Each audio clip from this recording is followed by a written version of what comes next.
يا نفس إن لم تظفري لا تجزعي.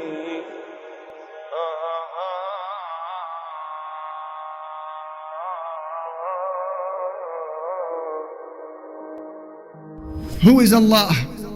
We want to refresh our iman. We want to be attached to our Creator. We want to fear nobody but Him. We want to please none other than Him. So who is Allah? Come with me to Surah Al-Hadid, chapter 57 of the Quran, where Allah, He says, introducing Himself to us, لَهُ مُلْكُ السَّمَاوَاتِ وَالْأَرْضِ. He is Allah who has the kingdom of the heavens and the earth. يُحْيِي وَيُمِيتُ. He alone is the one who gives life and death. وَهُوَ عَلَى كُلِّ شَيْءٍ قَدِيرٌ. And He is able to do whatever He wishes. يُسَبِّحُ لَهُ مَا فِي السَّمَاوَاتِ وَالْأَرْضِ وَهُوَ الْعَزِيزُ الْحَكِيمُ. Everything in the heavens and the earth glorify Allah, and He is the most mighty, the most wise. Ya Allah, هَلْ تَعْلَمُ لَهُ سَمِيًّا. Do you know anybody who shares even one of these characteristics with Allah?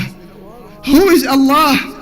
Come with me to chapter 6 of the Quran, Surah Al-An'am. Allah says, وَعِنْدَهُ مَفَاتِحُ الْغَيْبِ وَعِنْدَهُ مَفَاتِحُ الْغَيْبِ لَا يَعْلَمُهَا إِلَّا هُ. He has the keys to the unseen. No one knows them except Him. وَيَعْلَمُ مَا فِي الْبَرِّ وَالْبَحْرِ.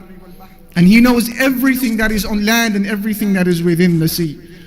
وَمَا تَسْقُطُ مِنْ وَرَقَةٍ إِلَّا يَعْلَمُهَا. And there isn't a single leaf that falls from any tree except that Allah has knowledge of it. وَلَا حَبَّةٍ فِي ظُلُمَاتِ الْأَرْضِ. And there isn't even a grain within the darknesses of the land.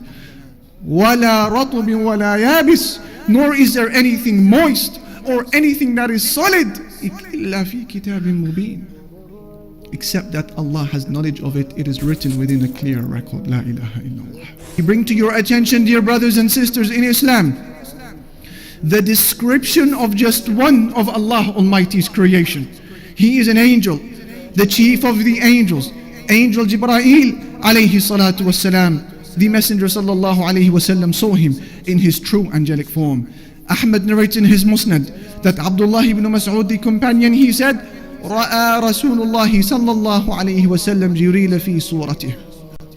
رأى رسول الله صلى الله عليه وسلم جبريل على صورته له 600 جناح كل جناح منها قد سد الأفق يسقط من جناحه من التهاويل والدر والياقوت ما الله به عليم. He says the Prophet ﷺ saw Angel Jibreel in his true angelic form, and he had no less than 600 wings, and every one of those wings was huge enough to fill the horizon and cover the skies. One wing spread out covers every cloud, covers every star, covers the sun and the moon, covers every inch of that blue sky that we see. One wing. What then can you make of 600 wings? And if this is the majesty of just one of Allah Almighty's creation, what then can you make of the beauty and the majesty of the Creator Himself? La ilaha illallah. I bring to your attention, dear brothers and sisters, yet a second creation from Allah Almighty. This is the description of one of the angels who are carrying the throne of Allah.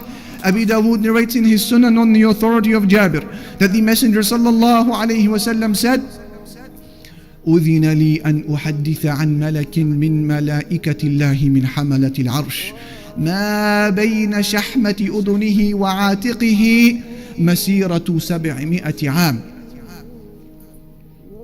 He said alayhi salatu wasalam, Allah has given me permission to give you, O Muslims, a description of just one of the angels that are carrying the throne of Allah. He said the distance between his earlobe and his shoulder is the distance of 700 years worth of travel. If that is the distance between his ear and his shoulder, a hand span of a distance for us human beings, what then about the size of the rest of this angel? What then about the enormity of the rest of his body? If this is the size of one of the angels who are carrying the throne of Allah, what then about the enormity of the throne of Allah itself? And if this is the size of the throne of Allah, what then about the Lord and the King of that throne? The ni'mah of seeing. Today we've forgotten. Today we've forgotten. Today you and I think what? That to see I need a pair of eyes. You're wrong. Because there are millions around the world that have eyes, but they can't see. It is Allah that allows you to see. Today you think to hear, I need a pair of ears. You're wrong. Because there are millions around the world that have ears. They're stuck on their heads, but they can't hear, my brother. It is Allah that allows you to hear. Today you think to walk, I need a pair of legs. You're wrong. There are millions around the world that have legs, but they can't walk. It is Allah and Allah alone that allows you to walk. Allah, not you. Allah, not you. Allah doesn't need you, my brother. Allah doesn't need me. Allah doesn't need us. And we have to understand, because this is Aqidah. You have to know this so that when you worship, you are always humble. When you worship Him, you never have pride. When you worship Him, you never have arrogance. Because you know, at any given point in time, I am where I am only through His mercy. Only through His rahmah, I am where I am. Not because of your own actions.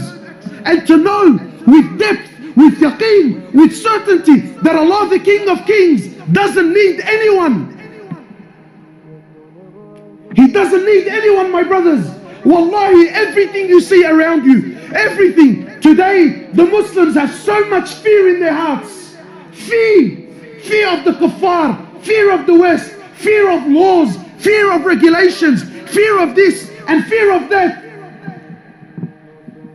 But to know that Allah Azza wa Jal is not in need. Wallahi, my brothers, wallahi, I take an oath by Allah. You have to come to terms. You have to come to believe with certainty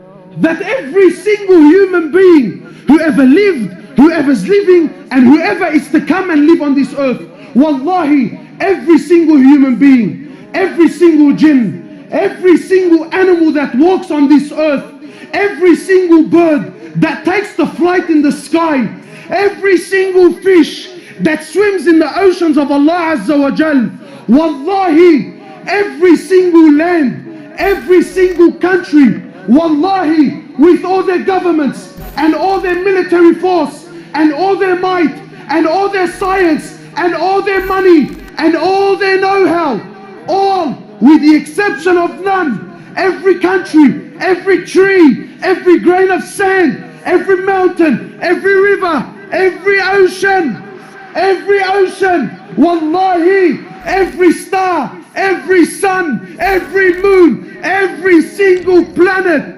every single angel, the billions and billions and billions of angels, all of them, with the exception of none, Mikael, Jibrail, Israfil, all, the first heaven, the second heaven, the third heaven, the fourth heaven, the fifth heaven, the sixth heaven, the seventh heaven, the ocean above it, the eight that carry the throne of Allah, the arsh of Allah, all are dead, all are dead. Nothing moves, nothing stops, nothing makes, nothing breaks, nothing gives, nothing takes, nothing rises, and nothing falls, nothing harms, and nothing benefits in Allah.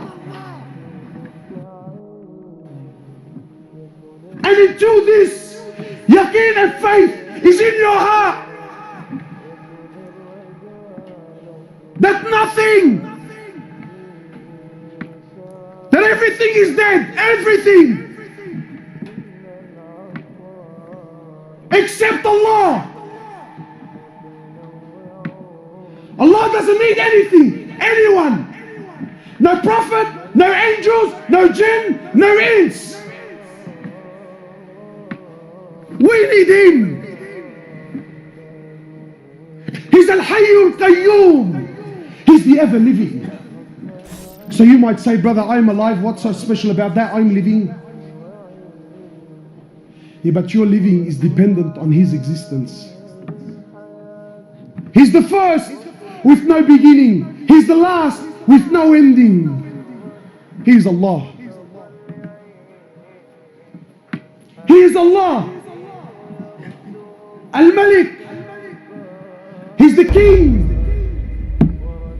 He's the the king. He's the one who on the day of judgment, when everything will come to an end, when Allah Azza wa Jal will order the destruction of every living creature, when Allah Azza wa Jal will order the destruction, the death of every human, of every animal, of every jinn, of every angel, until there comes a point where there is absolutely nothing in existence except Allah. And Allah will call out, أين الملوك? أين أبناء الملوك? Where are those kings? Where are those kings who thought they were kings? Where are the sons of those kings? Allah will call out, where are the tyrants? Where are the gangsters? Where are the boys that thought he was something? Where? أين أبناؤهم? Where are their children? Allah will call, where are they? And then He will ask, لمن ملك اليوم? To who is the kingdom today? Who?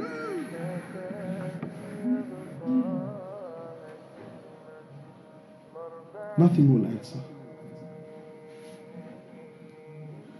Allah Himself will answer. Today it's to Allah, the one and only. Allah asks, ألم ترى أن الله يسجد له من في السماوات ومن في الأرض? Don't you see, O people, that everything in the heavens and the earth prostrates to Allah?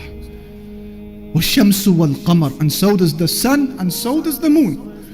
والنجوم والجبال, and so do the stars, and so do the mountains. والشجر والدواب, and so do the trees, and so do the moving creatures. وكثير من الناس, and so do many people. وكثير حق عليه العذاب, and many people will be punished. Ya Allah, isn't that amazing? From all of creation that's in existence, they are all in submission, all in sujood to Allah, whether we see it or realize it or not. And the only exception is a minority who happen to be from the weakest of all creation. He is man. He and the jinn, they يا نفس إن لم تظفري لا تجزعي